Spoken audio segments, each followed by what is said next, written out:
Good morning students. आज मैं Abhishek Saxena mathematics lecturer quadratic equation का लेक्चर नंबर 7 स्टार्ट करने जा रहे हैं। लेक्चर नंबर 6 में हमने sum of roots, product of roots पर क्वेश्चंस किए थे। कुछ प्रीवियस ईयर आईआईटीज के क्वेश्चंस भी हमने डिस्कस किए थे। तो आप लोग देख रहे होंगे कि क्वाड्रेटिक इक्वेशन से हर साल जेई मेंस में और जेई एडवांस में क्वेश्चन पुट अप किया जाता है और क्वाड्रेटिक इक्वेशन एक मोस्ट टॉपिक है आपका, तो सभी स्टूडेंट इसको ध्यान से करें। इसीलिए मैं इस पर नंबर ऑफ क्वेश्चंस आपको काफ़ी करा रहा हूँ, जिससे आपके मोस्टली कंसेप्ट क्लियर हो जाएं। आज भी मैं पहले sum of roots and product of roots पर 3-4 अच्छे क्वेश्चंस और हैं, उनको पहले हम डिस्कस करेंगे और देन फिर हम थ्योरीटिकल पार्ट पर पहुंचेंगे। तो चलिए भाई, बहुत अच्छा क्वेश्चन है ये बेटा, सभी स्टूडेंट ध्यान से देखेंगे। बिल्कुल टोटली कंसेप्चुअल क्वेश्चन है ये। यदि alpha beta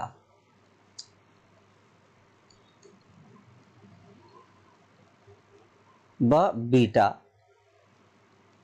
alpha is less than beta, alpha जो है वो बीटा से छोटा है, समीकरण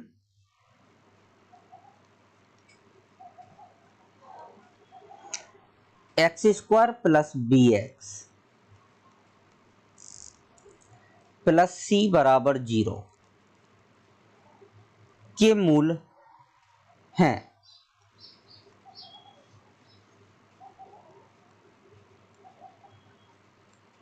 के मूल हैं जहां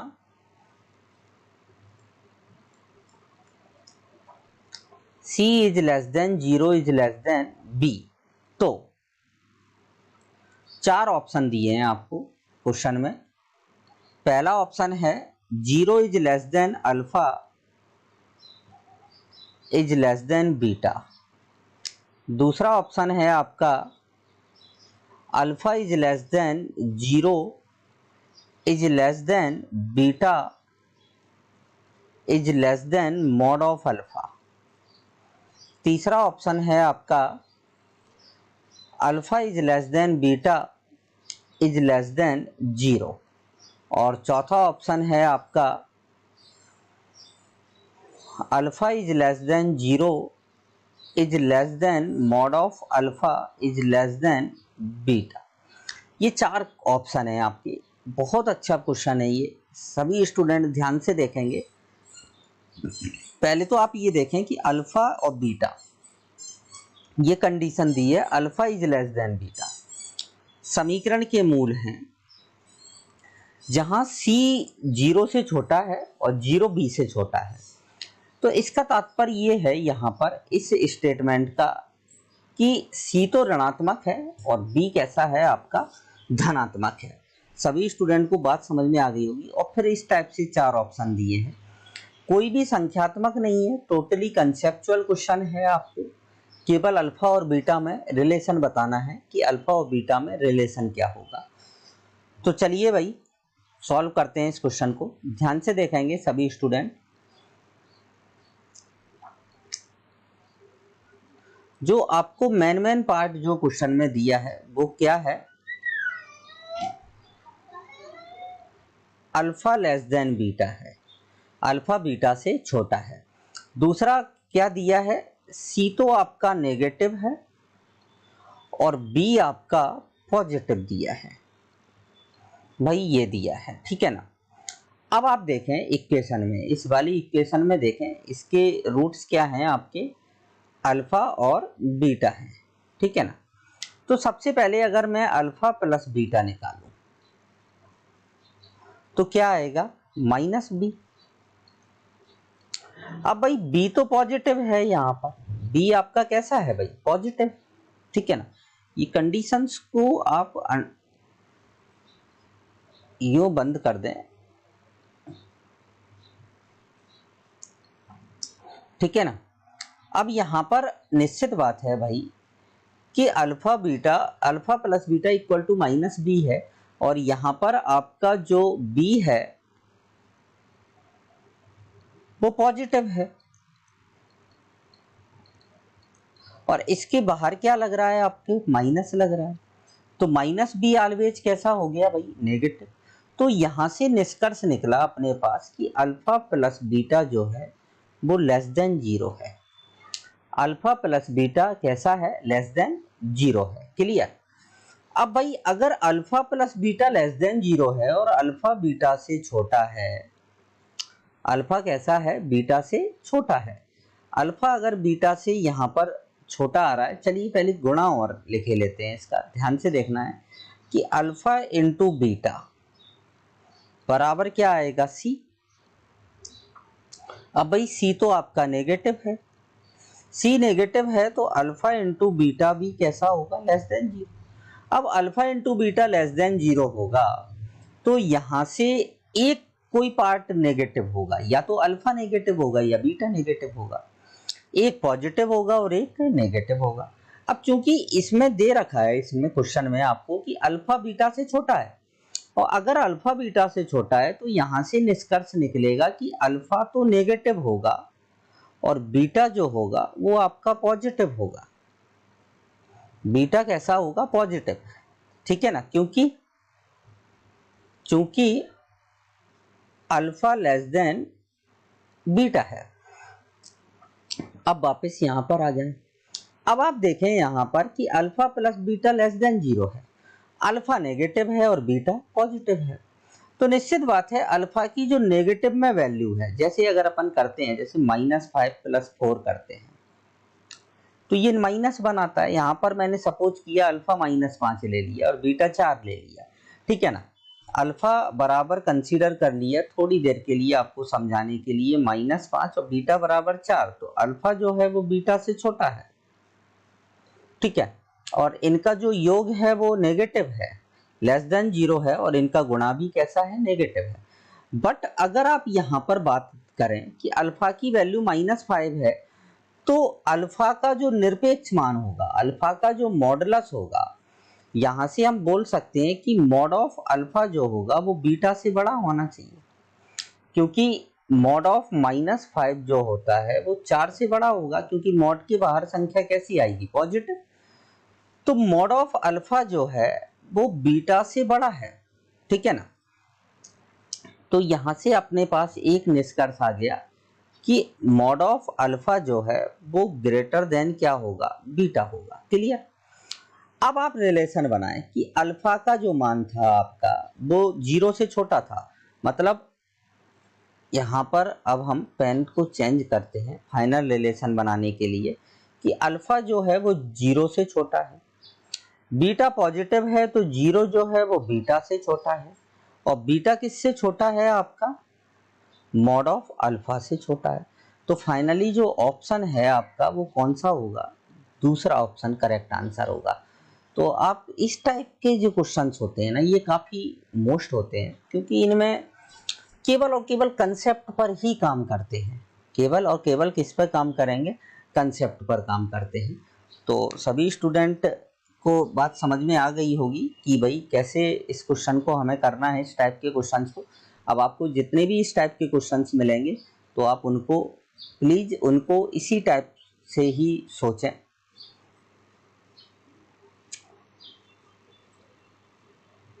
चलें भाई आगे चलते हैं, इस टाइप का भी एक क्वेश्चन आपको बता देते हैं। क्वेश्चन क्या है, माना अल्फा बीटा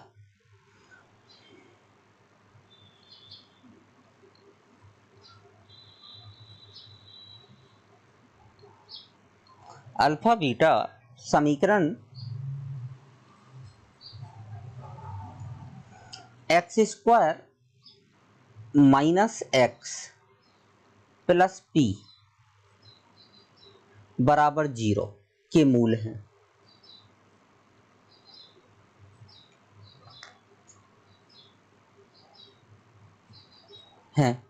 एवं गामा डेल्टा समीकरण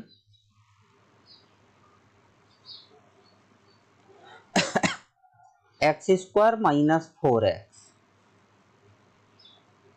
+ q बराबर 0 के मूल है।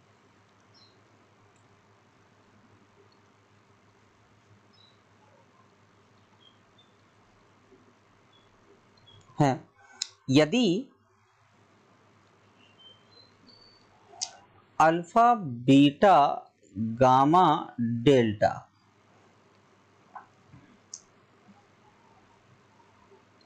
गुणोत्तर श्रेणी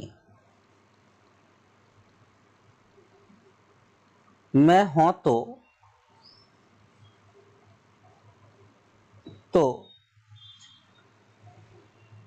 P व Q का क्रमशः पूर्णांक मान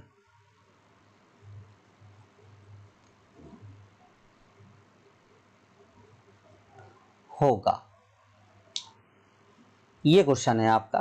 पहला ऑप्शन है, इसमें आपको दिया है -2 -32। दूसरा ऑप्शन है आपका -2 3। तीसरा ऑप्शन है आपका -6 3 और चौथा ऑप्शन है आपका -6 और -32। ये ऑप्शन है। चलिए इस क्वेश्चन को सॉल्व करते हैं। पहले तो क्वेश्चन को पढ़ लें आप ध्यान से कि अल्फा बीटा इस समीकरण के मूल हैं, गामा डेल्टा इस समीकरण के मूल हैं और अल्फा बीटा गामा डेल्टा गुणोत्तर श्रेणी में है। किसमें है? गुणोत्तर श्रेणी में है। तो P और Q के क्रमशः पूर्णांक मान होगा। पहला ऑप्शन, दूसरा ऑप्शन, तीसरा ऑप्शन और ये चौथा ऑप्शन। ठीक है ना। चलिए भाई इस क्वेश्चन को सॉल्व करते हैं अपन। अब आपको गिवन है क्वेश्चन में पहले कि alpha beta gamma delta GP में है।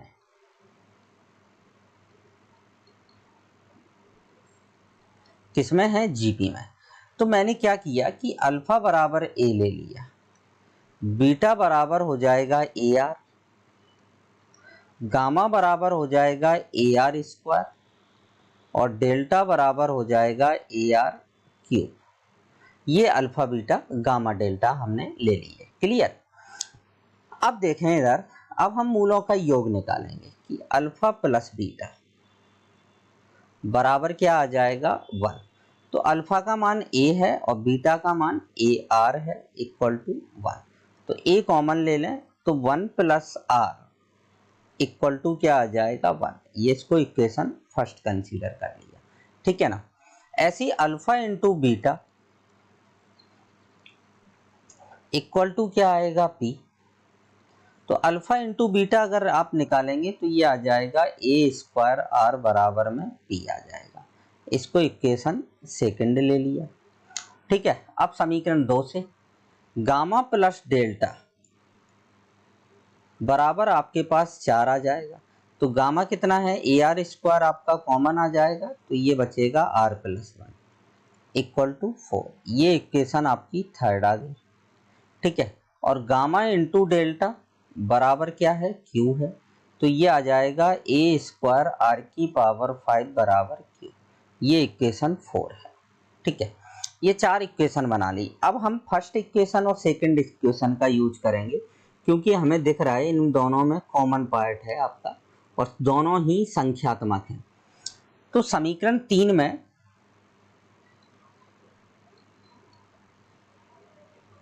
तीन भागित समीकरण 2, समीकरण 1 सॉरी, तो भाग लगाएंगे तो ये आ जाएगा, इससे इसमें भाग लगाएं तो r प्लस 1 से r प्लस 1 कट जाएगा, a से a कट जाएगा तो r स्क्वायर बराबर कितना आ जाएगा? 4। तो r बराबर कितना आ जाएगा? प्लस माइनस 2 आ जाएगा। क्लियर। r का मान यहाँ पर आपको कोई कंडीशन नहीं दी है क्वेश्चन में, इंटीग्रल वैल्यू निकालना है लेकिन हमें, तो यहाँ पर हम r का मान, क्योंकि जब a यहाँ पर r का मान a का मान अगर हम निकालते हैं प्लस r का मान, जैसे हमने 2 लिया तो a का मान आपके पास आएगा 2, यहाँ रखेंगे तो a का मान 1/3 आएगा। लेकिन बट यहाँ से अगर अपन a और r का मान रखें तो p और q की इंटीग्रल वैल्यू नहीं आएगी, पूर्णांक मान नहीं आएगा। तो इसीलिए भाई ये रहने दें। अब आप तो r इक्वल टू -2 लिया। r इक्वल टू -2 जैसे ही आप रखेंगे ना यहाँ, तो a का मान भी आपको -1 मिलेगा। अब ये दोनों मान उठा के आप यहाँ रख दें, तो a का मान -1 का स्क्वायर इंटू -2, तो p बराबर कितना आ गया आपके पास, -2 आ गया, वही p का मान मिल गया। अब ये मान उठा के आप यहाँ रख दें तो 1 हो जाएगा, और ये -2 की पावर 5 आ जाएगा बराबर q। तो q का मान कितना आ जाएगा आपके पास, -32। तो देखें अब आप कौन सा ऑप्शन करेक्ट है आपका। Option number first is correct answer. Cursor कहाँ गया भाई, कर्सर नहीं मिल रहा है, इस तरफ लेके आते हैं तो अब मिल जाएगा। ये फर्स्ट आंसर आप करेक्ट है। चलिए भाई अब अपन आगे बात करते हैं, नेक्स्ट क्वेश्चन की तरफ बढ़ते हैं। ध्यान से देखेंगे सभी स्टूडेंट।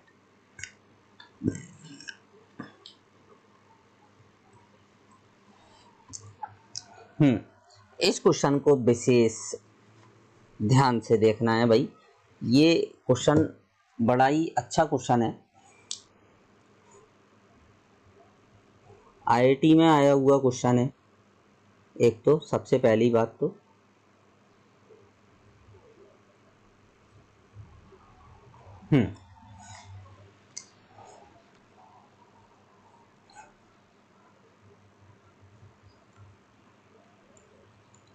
क्वेश्चन क्या है, माना ए और बी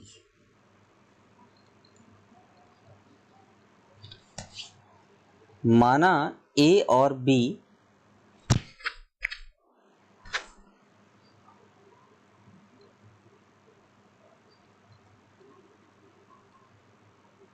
बी समीकरण x² minus 10cx minus 11d equal to 0 के मूल हैं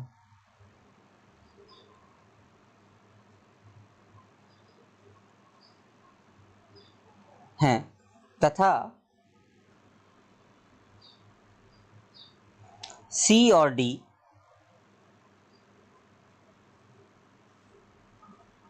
समीकरण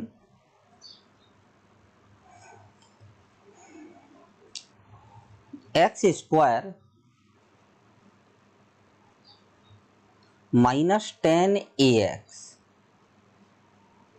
माइनस 11b बराबर 0 के मूल हैं।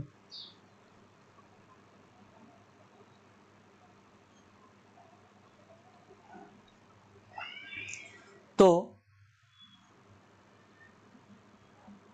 a plus B plus C plus D बराबर, जहां a बराबर नहीं है b के, b बराबर नहीं c के और d के, मतलब ये अनइक्वल है। ये क्वेश्चन आपको दिया है, बड़ा अच्छा क्वेश्चन है बेटा, ये ध्यान से देखना है सभी स्टूडेंट को। पहले तो क्वेश्चन को आप पढ़ लो अच्छे से। माना a और b इस समीकरण के मूल हैं, c और d इस समीकरण के मूल हैं, तो A B C D, A plus B plus C plus D का हमें मान ज्ञात करना है। ये क्वेश्चन आपके जेई का है और ये क्वेश्चन इंटीजर टाइप में पूछा था, इंटीजर टाइप में आया था ये क्वेश्चन। तो चलिए सबसे पहले a और b इस समीकरण के मूल हैं, a और b, तो a प्लस बी बराबर क्या आ जाएगा अपने पास, प्लस का 10c आ जाएगा, ठीक है ना। और a इंटू बी बराबर माइनस का 11d आ जाएगा, ठीक है ना। ऐसी c प्लस डी बराबर क्या आ जाएगा, c प्लस डी बराबर आ जाएगा आपके पास 10a आ जाएगा, और c इंटू डी बराबर क्या आ जाएगा आपके पास माइनस का 11b आ जाएगा। क्लियर। अगर इन दोनों को जोड़ दें अगर अपन, तो आप देख सकते हैं कि b प्लस सी नहीं, b प्लस डी बराबर आ जाएगा 9a प्लस सी। क्योंकि भाई अगर जोड़ेंगे तो a इस तरफ आएगा, 10a में से एक a चला जाएगा, ऐसी 10c में से c। तो एक तो आपको ये रिलेशन मिल गया, इसको अंडरलाइन, इसको इस टाइप से आप अंडरलाइन करके लिख लें, ठीक है ना, क्योंकि ये रिलेशन बहुत मोस्ट है। आप देखें इधर, अगर इन दोनों का गुणा कर दें तो A B C D equal to क्या मिल जाएगा, 121 बी डी मिल जाएगा। तो बी डी से ये बी डी क्या हो गया, कैंसिल आउट। तो ए सी बराबर क्या आ गया, 121 आ गया। एक भाई रिलेशन हमें यहां से मिल गया। क्लियर। अब आप देखें, ये तो हमने मूलों का योग एवं गुणा लगा दिया। क्लियर। अब आप देखें कि a जो है वो इस समीकरण का मूल है, तो हम इसमें पुट कर सकते हैं x equal to a. x equal to a रखेंगे तो आपको मिलेगा a स्क्वायर माइनस का 10ac माइनस का 11d इक्वल टू क्या आ जाएगा, 0। ठीक है।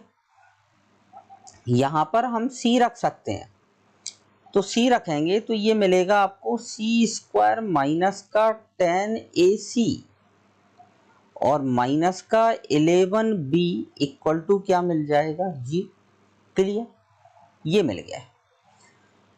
अब भाई ध्यान से समझें इधर, अगर अपन इन दोनों को जोड़ देते हैं तो ये 10ac अपन को परेशान करेगा। 10ac ये अपन को क्या करेगा भाई, परेशान करेगा। ठीक है ना। अगर अपन इनको जोड़ते हैं तो, है ना, और अगर हम इनको घटाते हैं तो 10ac कैंसिल आउट हो जाएगा, लेकिन फिर a माइनस सी आ जाएगा। क्या आ जाएगा, a माइनस सी आ जाएगा, और यहाँ पर b माइनस डी आ जाएगा। अब a माइनस सी की वैल्यू नहीं है हमारे पास, और ना ही b माइनस डी की वैल्यू है। क्लियर। तो अब यहाँ पर अब हम क्या करें, यहाँ पर प्रश्न उठता है भाई कि आप क्या करो, कि घटाओ कि जोड़ो, किस टाइप से निकालें हम कि भाई ये क्वेश्चन आपका सॉल्व हो जाए। और अगर हम इनको जोड़ देते हैं तो हमारे पास कहीं ना कहीं कुछ रिलेशन हमारे पास मिल सकता है। ठीक है। तो चलिए पहले अपन एक बार ऐसा करते हैं, इनको जोड़ने पर लिखते हैं।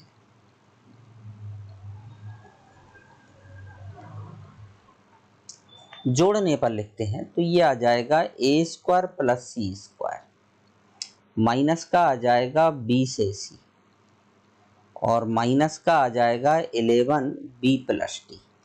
एक ये रिलेशन आपको मिल गया। अब भाई b प्लस डी बराबर तो क्या है, 9a प्लस सी। ठीक है ना, क्योंकि हम यहाँ से a प्लस सी का मान निकालेंगे।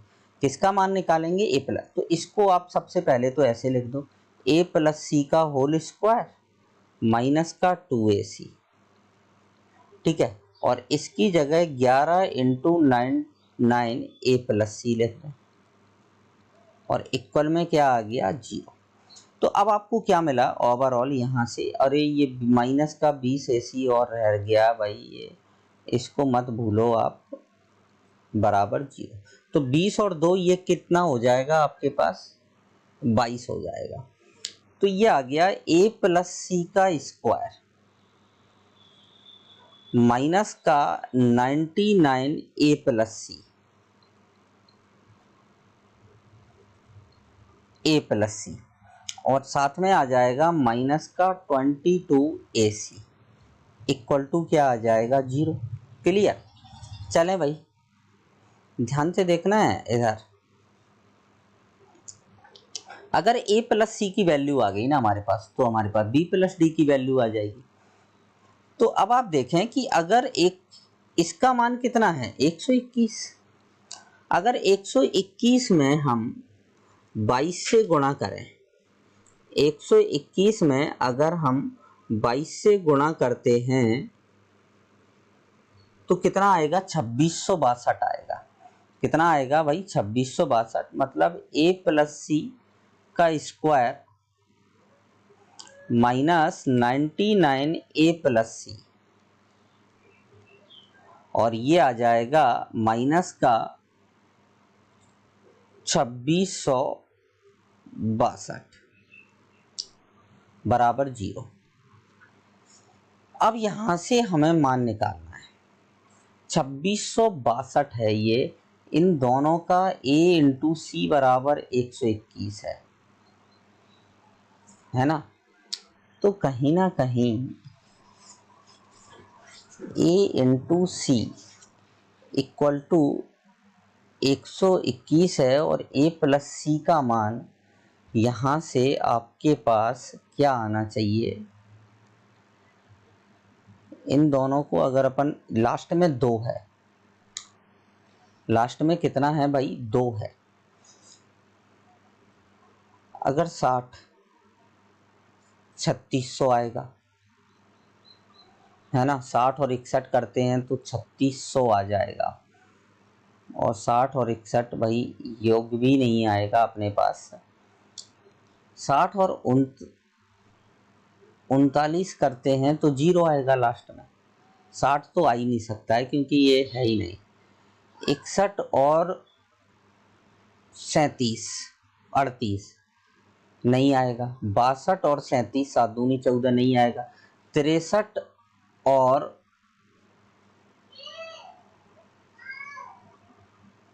36, 63 और 36 अगर करते हैं तो नहीं आएगा, ठीक है ना भाई। 64 और अगर हम 35 करते हैं, 64 और 35 नहीं आएगा। मतलब ये इतनी आसानी से तो नहीं आ रहा है भाई। अब हम क्या करें? 66 और 33 करें। 66 और 33 नहीं आएगा। ऊपर चलते हैं भाई, थोड़ा सा आगे बढ़ते हैं। 99 है यहाँ पर, इन दोनों का योग 99 भी होना चाहिए, और ये नेगेटिव है, मतलब एक संख्या आपकी बड़ी होगी। आपकी कैसी होगी? बड़ी होगी।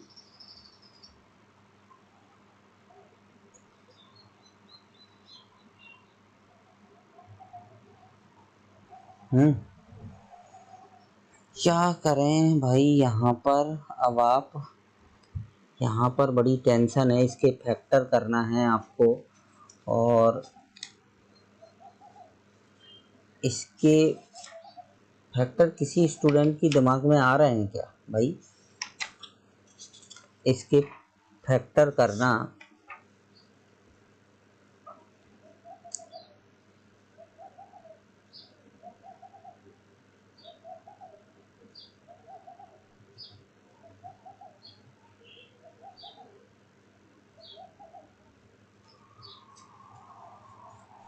है ना, दिक्कत आ रही है भाई। अगर 121 और 22 का गुणा किया जाए, 1 मिनट सभी स्टूडेंट, 121 इंटू 22 2662 सही आ रहा है। मतलब यहाँ से अब हम क्या करेंगे? ये अब आपको गुणनखंड मिल गए a प्लस सी का स्क्वायर माइनस, क्योंकि भाई इनको केवल और केवल अपन 11 इंटू 11 लिख सकते हैं, तो कहीं ना कहीं a प्लस सी का मान 22 भी होगा, ठीक है ना। लेकिन हम यहाँ से डायरेक्ट नहीं, क्योंकि अब देखते हैं a प्लस सी बराबर आपका कैसे मान आ रहे हैं। तो इसको मैंने लिख दिया 121 a plus C minus plus का 22 a प्लस सी, और यहाँ पर माइनस 2662। तो यहां से आपको मिलेगा a प्लस सी बराबर मिलेगा 121। a प्लस सी बराबर क्या मिलेगा? 121 मिलेगा। ठीक है ना। अब a प्लस सी का मान आ गया 121, तो b प्लस डी का मान कितना आ जाएगा भाई? 9 से गुणा कर दो तो 9, 18, 8 और 1, 10। अब इनको अगर अपन जोड़ दें तो 121 और इसको अगर आप जोड़ते हैं तो ये आ जाएगा 1210। ये आंसर है। तो ये क्वेश्चन जो है थोड़ा सा मतलब आपको ध्यान रखना है, कंसेप्ट वाइज है, सोचना ज़्यादा है आपको। अगर आप कहीं भी एक भी डायरेक्शन में गलत गए तो कहीं ना कहीं मुश्किल में पड़ जाओगे आप, तो ये याद रखना है। और यहाँ फैक्टर सीधा मैंने ध्यान नहीं दिया, यहाँ से आप देख सकते हो 11 इंटू 11 ही 121 होता है, तो निश्चित बात है 11 प्लस 11 22 और 121 में से 22 जाएगा तो कितना आ जाएगा? 99 आ जाएगा। ठीक है ना। चलते हैं भाई, अब अपन आगे चलते हैं नेक्स्ट क्वेश्चन की तरफ। एक क्वेश्चन और बताता हूं मैं आपको, ये भी बहुत अच्छा क्वेश्चन है, ध्यान से देखेंगे।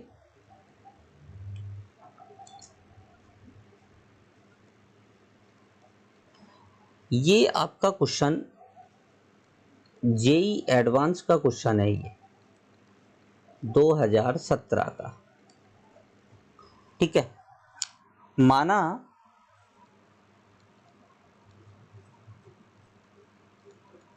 कि PQ पूर्णांक है,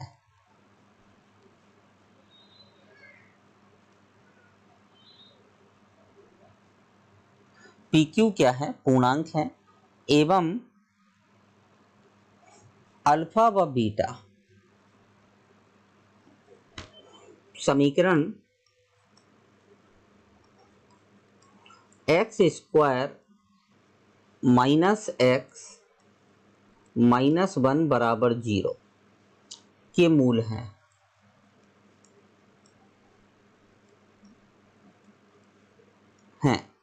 जहां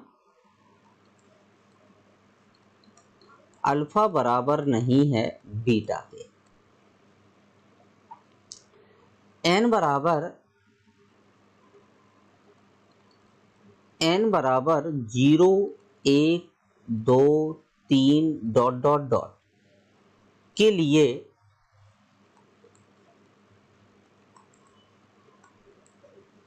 माना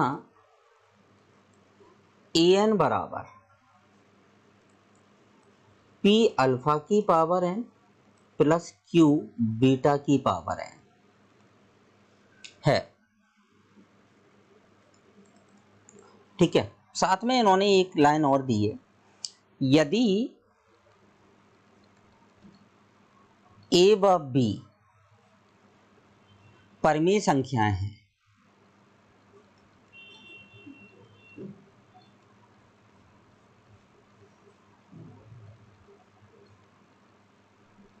परिमेय संख्याएं हैं तथा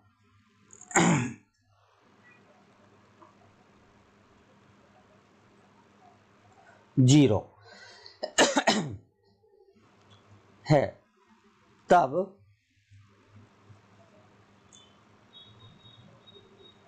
ए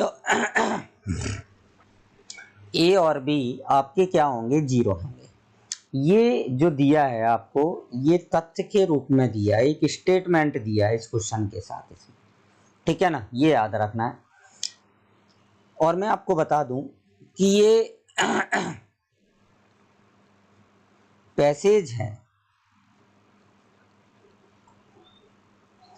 क्वेश्चन नंबर फर्स्ट क्या है इसका?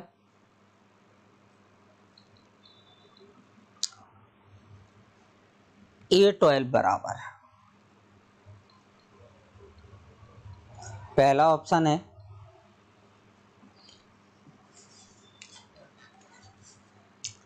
A11 प्लस ट्वाइस A10, दूसरा ऑप्शन है 2A11 प्लस A10,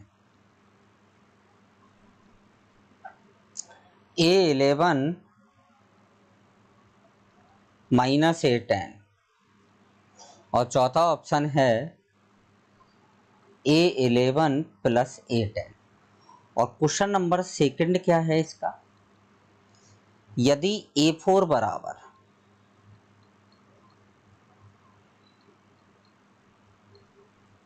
28 तब P प्लस 2Q बराबर,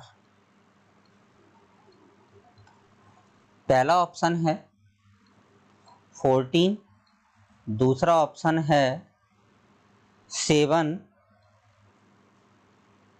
तीसरा ऑप्शन है 21 और चौथा ऑप्शन है 12। ये क्वेश्चन है आपका। अब आप ध्यान से देखेंगे, पहले तो क्वेश्चन को पढ़ लो। P और Q पूर्णांक है और पूर्णांक जो होते हैं वो परमेय होते हैं, पहली बात। अल्फा बीटा इस समीकरण के मूल हैं, ठीक है। जहां अल्फा बराबर नहीं है बीटा और n बराबर 0 1 2 3 के लिए माना an बराबर p अल्फा की power n plus q beta की पावर n है। एक स्टेटमेंट दिया है, यदि a और b परमेय संख्याएं होती हैं और a प्लस बी रूट 5 बराबर 0 है तो ये तभी संभव होगा जब a और b दोनों ही 0 हों। A12 का मान निकालना है और यदि A12 बराबर 28 4 इक्वल टू 28 है तो P प्लस Q का मान। ये पैसेज आया था 2017 में आपका जेई एडवांस में। तो चलिए भाई इस क्वेश्चन को सॉल्व करते हैं। आप ध्यान से देखेंगे इस क्वेश्चन का सॉल्यूशन, बड़ा ही अच्छा सॉल्यूशन है इसका। अभी एक क्वेश्चन अपन इसी टाइप का कर भी चुके हैं पहले, लेकिन थोड़ा सा ये अलग है। आपको गिवन है क्वेश्चन में पहले तो कि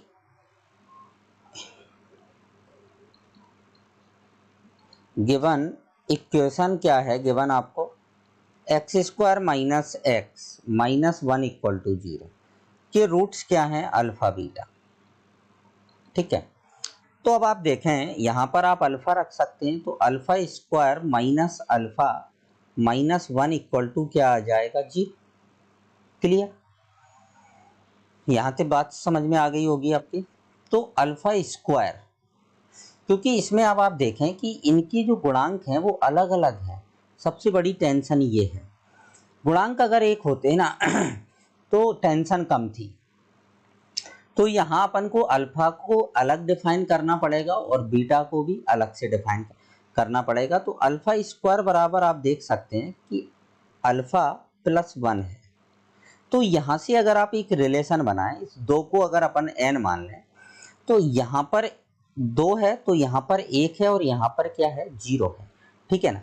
ऐसे ही अपन को एक रिलेशन मिल जाएगा बीटा में, beta square plus beta plus 1। Clear, ये रिलेशन है। अब आप देखें कि an बराबर आपको क्या दिया है,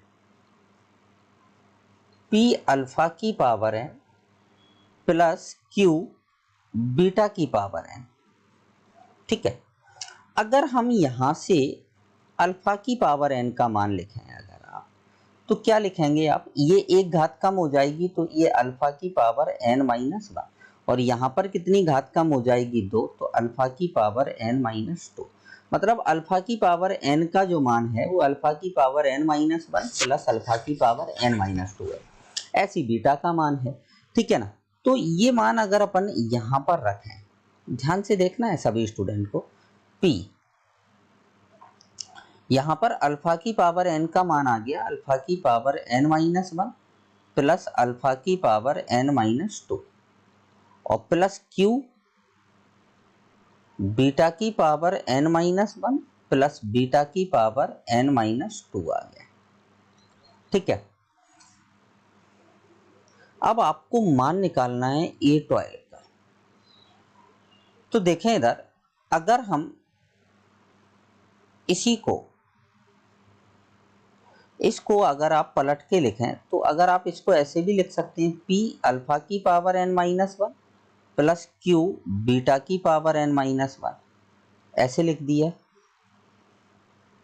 और p अल्फा की power n minus 2 plus beta की पावर n माइनस 2, ओ सॉरी क्यू बीटा की पावर n माइनस 2।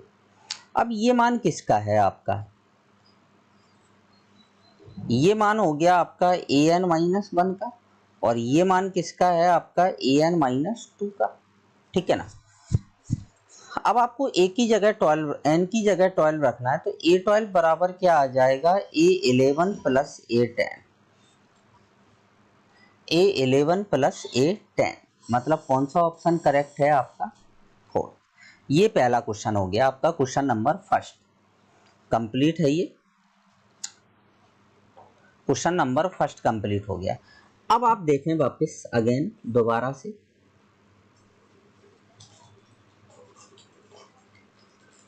अब क्वेश्चन नंबर 2 देखें एसपी का। A4 इक्वल टू क्या है 28, A4 इक्वल टू 28 है, तो इसके रिलेशन के अकॉर्डिंग अगर हम A4 का मान निकालें तो A4 इक्वल टू क्या मिलेगा आपको, A4 इक्वल टू मिलेगा A3 प्लस A2,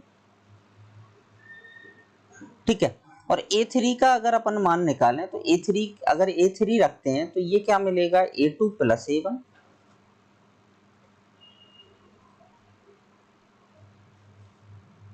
तो ये क्या आ जाएगा 2A2 प्लस A1 आ जाएगा। और अगर हम A2 का मान निकालें तो ये A1 प्लस क्या मिलेगा आपको, A2 का मान अगर आप निकालते हैं तो A2 का मान मिलेगा A1 प्लस A0 मिलेगा, प्लस का क्या आ जाएगा A1 आ जाएगा, क्लियर। तो ओवरऑल आपको A4 का जो मान है वो आपको ये मिल जाएगा 2A1 मिल जाएगा, और साथ में क्या मिल जाएगा आपको 2A0 और मिल जाएगा, ये मिलेगा, क्लियर। चलिए भाई अब ध्यान से देखना है इधर, आपको मान निकालना है P प्लस क्यू का, P प्लस 2Q का मान निकालना है। तो अगर आप देखें कि A1 का अगर आप मान रखें तो A1 का मान क्या निकलेगा यहाँ से, P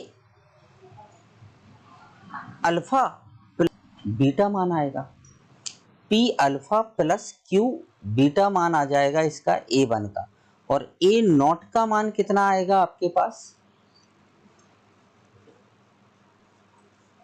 A0 का मान आएगा आपके पास P प्लस Q आएगा, P प्लस Q आएगा। चलो रखते हैं अब अपन यहाँ पर, ध्यान से देखेंगे सभी स्टूडेंट इस क्वेश्चन को, थोड़ा सा यहाँ पर जाकर ये क्वेश्चन थोड़ा सा टफ हो जाता है स्टूडेंट को। एक मिनट, ये 2 ये 3 आएगा बेटा, यहाँ पर ये गलत मिस्टेक हुई है मुझ पर, ये 3 आएगा यहाँ 3A1 प्लस 2A0, तो ये वैल्यू अपन यहाँ से निकाल चुके हैं, तो यहाँ पर मैंने डायरेक्ट रख दिया 3A1 प्लस 2A0 बराबर आ गया 28। अब 3A1 की वैल्यू रखो, अब आप A1 की वैल्यू अगर आप निकालते हैं तो ये आ जाएगा P alpha plus Q beta, ठीक है। और A0 की वैल्यू निकालते हैं तो ये आ जाएगी आपके पास P प्लस Q आ जाएगा, P प्लस क्या आ जाएगा Q आ जाएगा, क्लियर।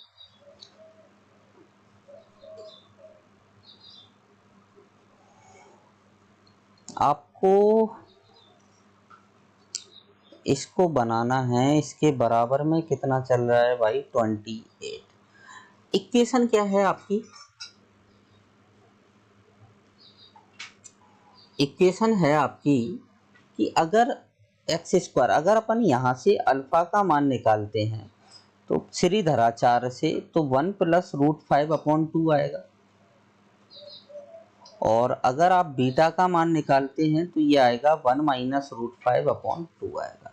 ये अल्फा और बीटा के मान आ जाएंगे अपने पास,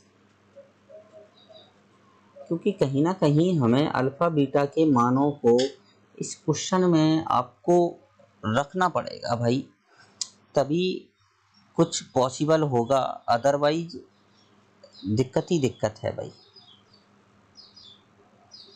3 पी अल्फा, चलिए मान रखे देते हैं यहाँ पर, फिर देखते हैं क्या मिलता है। पी ये आ जाएगा 1 + √5 अपॉन 2।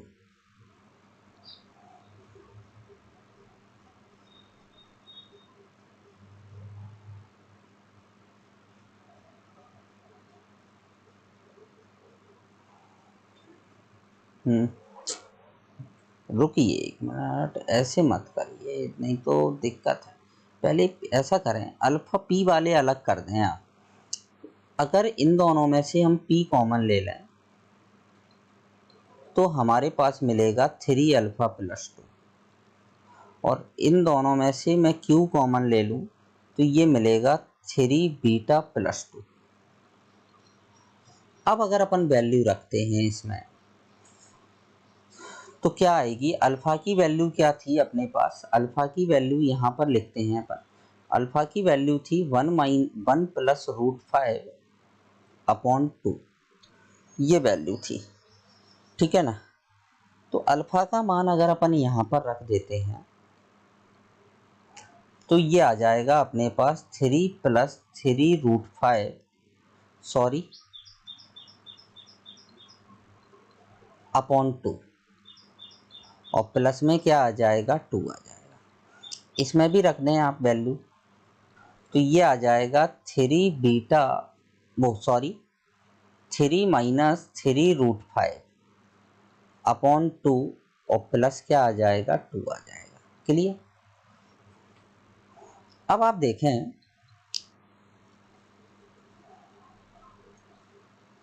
परिमी परिमी अलग कर दें और ये अलग कर दें अगर अपन, तो 2p + 2q, ठीक है ना। इन दोनों को अगर अपन अलग कर दें तो 2p + 2q ये तो अलग हो गया, साथ में यहाँ से 3/2 p + q अलग हो जाएगा, और यहाँ से 3/2 ये वाला ले लिया मैंने, ये परिमेय, ठीक है। अपरिमेय क्या है, अपरिमेय है आपके पास 3p√5, रूट वाले अलग करे देते हैं, अपॉन 2, और माइनस का 3√5 अपॉन 2, ये अलग कर दिए। अब आप इन दोनों को अगर आप जोड़ते हैं तो ये आ जाएगा 7/2, यहाँ पर 28 चल रहा है,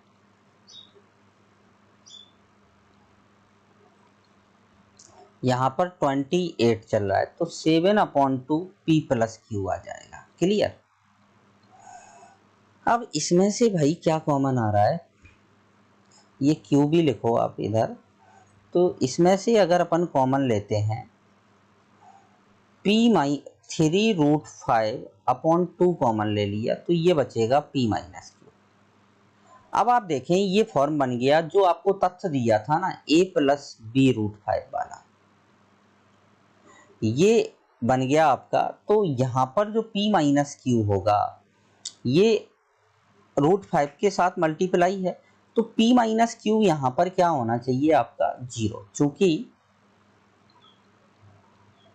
p - q बराबर क्या है, 0, तो p बराबर क्या आ जाएगा, q आ जाएगा। यहाँ से p बराबर q है, तो अब आपके पास क्या बचेगा, 28 = 7/2 p + q, तो p + q की वैल्यू यहाँ से अपने पास 8 आ जाएगी।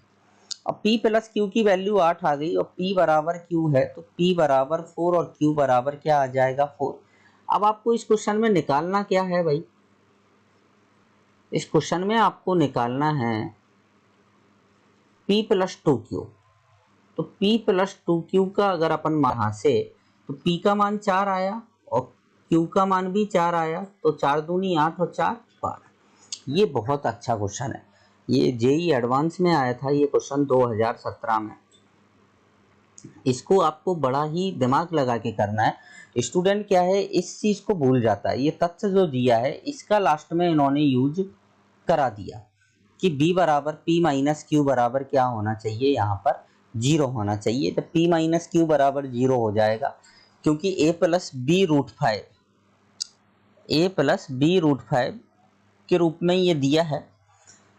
और जब ये तभी संभव होता है जब a बराबर 0 हो और b बराबर 0 हो। तो यहाँ पर हमें b दिख रहा है ये, तो ये b, ये p माइनस क्यू क्या रख देंगे हम, 0 रख देंगे।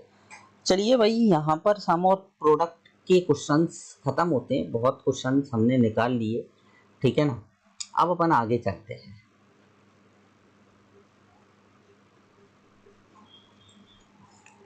अब हम आगे की बात करेंगे, ध्यान से देखेंगे सभी स्टूडेंट। अब आता है द्विघात समीकरण का निर्माण। द्विघात समीकरण का निर्माण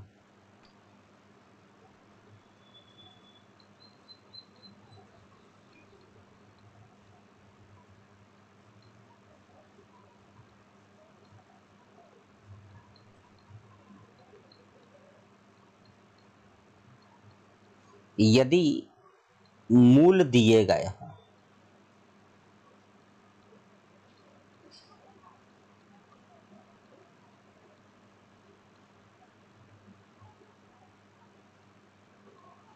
मूल दिए गए हों, ये हेडिंग है आपकी आज की।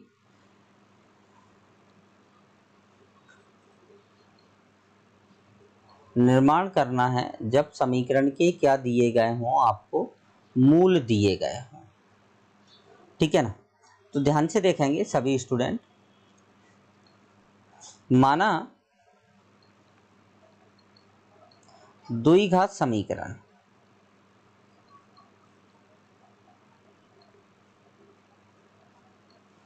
के मूल, ये आप पहले भी पढ़ चुके हैं, मूल अल्फा व बीटा है, अल्फा व बीटा है। तो द्विघात समीकरण क्या बनता है आपका, X square minus alpha plus beta into X plus alpha into beta equal to 0। ये होता है आपका द्विघात समीकरण, ठीक है ना। अब आप देखें कि ये बनता कहाँ से है, इसको हम कहाँ से लेके आते हैं भाई। ये एक्चुअल में ये आपका द्विघात समीकरण में ही लिखा हुआ है ये चीज सारा। ध्यान से देखना, जैसे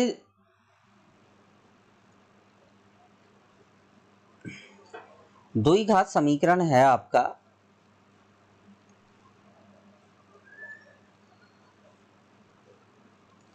ax square plus bx plus c, ठीक है ना। अब मैंने क्या किया, इसमें दोनों तरफ a से भाग लगा दिया। यहीं से मैं आपको एक चीज और बताऊंगा,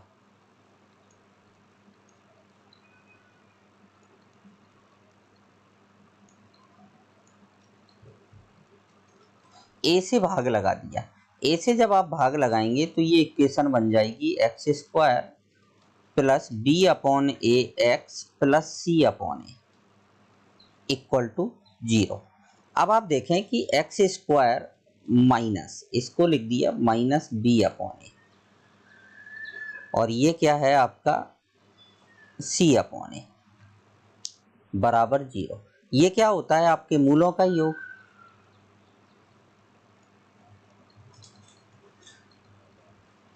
और ये क्या होता है मूलों का गुणा बराबर 0, ठीक है ना।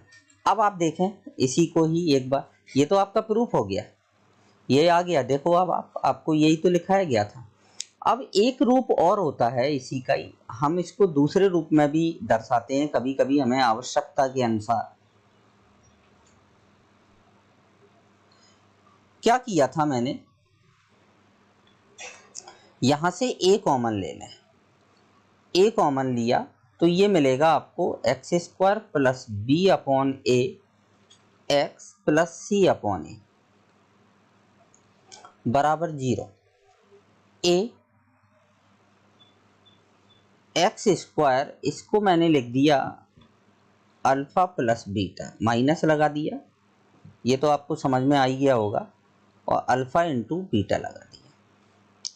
अब इसी को आप ऐसे लिख सकते हैं, A X square minus alpha X minus beta X plus alpha beta. तो इसी को आप ऐसे भी लिख सकते हैं X into X A into X minus alpha X minus beta equal to 0। मतलब इसी इक्वेशन को आप इस फॉर्मेट में भी लिख सकते हैं आवश्यकता अनुसार। जब आपको आवश्यकता पड़ेगी तब हम इसको फॉर्मेट को चेंज भी कर सकते हैं, ये याद रखना है सभी स्टूडेंट को। चलिए भाई, ये होता है मूलों का निर्माण करना। अब इसी में ही एक आता है आपका संयुग्मी मूल।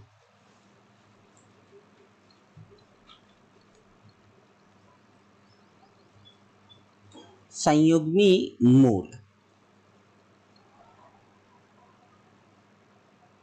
Conjugate roots.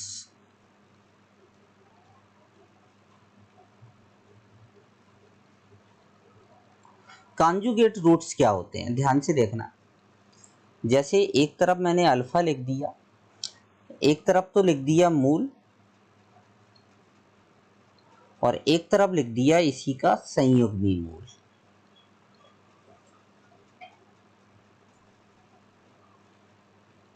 संयुग्मी मूल जो होते हैं वो सदैव पेयर युग्म के रूप में विद्यमान होते हैं, सदैव युग्म के रूप में विद्यमान होते हैं। ठीक है ना, ये याद रखना है, युग्म के रूप में विद्यमान है मतलब एक मूल अगर हमारे पास होगा तो हम दूसरा मूल बता सकते हैं। ठीक है ना, ये मूल है और यहां पर इसी का संयुग्मी। अब जैसे एक मूल दिया है आपको a प्लस रूट बी, तो इसका जो संयुग्मी होगा वो हो जाएगा a minus root B. a minus क्या हो जाएगा, रूट बी। ठीक है ना, जैसे एक मूल दिया है आपको a प्लस आयोटा बी, तो दूसरा मूल आप अपने आप ही ले लेंगे a माइनस आयोटा बी। लेकिन ये याद रखना है, यहाँ पर मैं नोट डाल रहा हूँ ये कि कभी कभी स्टूडेंट क्या करता है, जैसे एक मूल दिया है आपको a प्लस रूट बी, तो इसका संयुग्मी मूल बना देता है वो a माइनस रूट बी। या एक मूल दिया रहता है आपका a प्लस आयोटा बी और इसी का संयुग्मी मूल बना देता है a माइनस आयोटा बी। तो ये गलत है, ये गलत है भाई आपका। ठीक है ना, ये ऐसे नहीं करना है आपको, मैंने क्रॉस भी लगा दिया। जब भी इस फॉर्मेट में हो, जैसे अल्फा बराबर आपका दिया है 1/a प्लस रूट बी, इस फॉर्मेट में अगर आपको दिया है तो आप डायरेक्ट इसका संयुग्मी नहीं निकाल सकते हैं, पहले आपको इसका परमीकरण करना पड़ेगा। परमीकरण के बाद आपको इस टाइप से एक रूट मिल जाएगा a minus root B upon यहाँ पर आ जाएगा a स्क्वायर माइनस बी। अब इसका आप बीटा लिख सकते हैं, इसका जो संयुग्मी मूल होगा अब आप लिखेंगे क्या, a plus root B upon a square minus B.